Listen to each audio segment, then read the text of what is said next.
Let's talk about planning, because we have this specific objective that we want to accomplish. Now let's talk about creating the blueprint for doing so.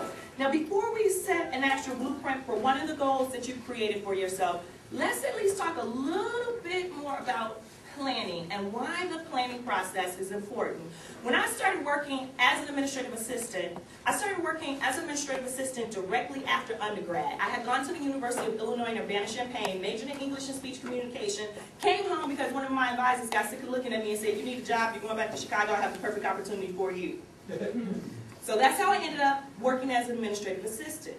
And we were working for Chicago Public Schools. I say for them because the foundation existed to give grants to fund co-curricular programs in Chicago Public Schools. Because during that time, art and music were out.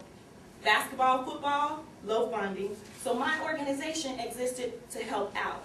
Yet when I was at the foundation, something that I learned to do as a person and as a professional was plan your work, then work your plan.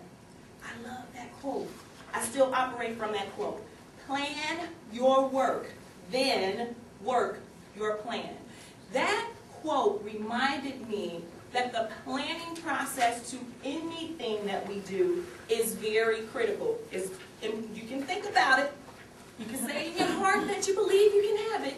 But if you don't create the blueprint for achieving it, you won't actually get it. So planning is very important. Now here are 4 reasons why you want to remember that planning is important. Number 1 reason, planning makes leaders more future-oriented. So planning makes leaders more, and I like that phrase, so I'm going to write that phrase here, more future-oriented. Future-oriented meaning we see out somewhere beyond now. We're seeing beyond now. So planning makes leaders more future-oriented. Second phrase I want you to jot down on the second space, where it says planning. Planning enables leaders to coordinate decisions. So planning enables leaders to coordinate decisions. Planning allows you to make those decisions. You can coordinate. I like to think of it as making sure everything fits, complements each other, and sticks, so that way you can have results. Our third reason why planning is important. Not only does planning make leaders more future-oriented, not only does it enable leaders to coordinate decisions, but planning reinforces goals. So planning reinforces goals. Your goals are the specific objectives that you want to achieve. You want to make certain that you can achieve them. The planning process allows you to achieve your goals. And last but not least, planning, the last space here should have the phrase, ensures efficient use of resources. So planning ensures efficient use of resources. We want to make certain that the resources of time, energy, and effort, if nothing else, are used wisely. Of course, we have other resources in the form of people. We also have the resources in the form of education. So we have tons of things that we can utilize that can assist us with achieving our goals. And what we want to make certain that we do is we plan, because planning allows us to make certain that we efficiently use our resources. Now, we've talked about what you want to do, be, or have, and you've jotted down at least 2 things. Let's do a little bit of planning here. In our next section on the final component of our handout, you have a space where you can list out 7 different tasks, or as I like to sometimes call them, 7 different steps that you can actually do in order to, or 5, is it 5? Thank you, 5 different steps. See, I'm thinking 7 because that number as Sporty mentioned earlier, that's a good number. But right now we only have space for 5, right? So let's go with the 5. And go back to one of the 2 goals that you wrote down for 2009. Pick one of them. List as many steps as you think you need to complete that can allow you to achieve that particular goal. So if your goal is to participate in the International Speech Contest, one of the tasks you may need to do is create a speech. Another task you may need to do is get coaching for that speech.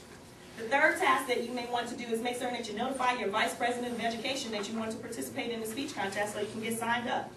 A fourth task that you can do is start practicing. Fifth task you can do is actually make certain that you show up for the contest, that you don't back out. Now, I could go on, and I could have gone in a different direction, couldn't I? Yet you had a chance to see different tasks. So for your particular goal, and again, we're only focusing in on just one of them, which goal would you like to actually accomplish this year? Let's set a list here of at least 5 different tasks. 5 are on the list. But I say at least have 2 things written down. At least 2 things to get you started. Because as you're driving home this afternoon, you'll probably think, man, I need to do this, and I also have to do that. And man, Cassandra only said 5, now I have 15 things. That's okay. But we want to know what the individual tasks are because we at least want to have an idea of what that blueprint entails for us to receive our results. Everyone just about done jotting down? Perfect. Good, good, good. As we're coming to a close here, let me recapitulate something for you about goal setting and planning. I want you to remind yourself that goal setting is all about using a tool that helps you to understand of what you want to do, be, or have. And planning is the map that you use that consists of the steps or the tasks that allow you to do, be, or have what you desire. 2009 is the year for you to test this out. Take this handout home with you.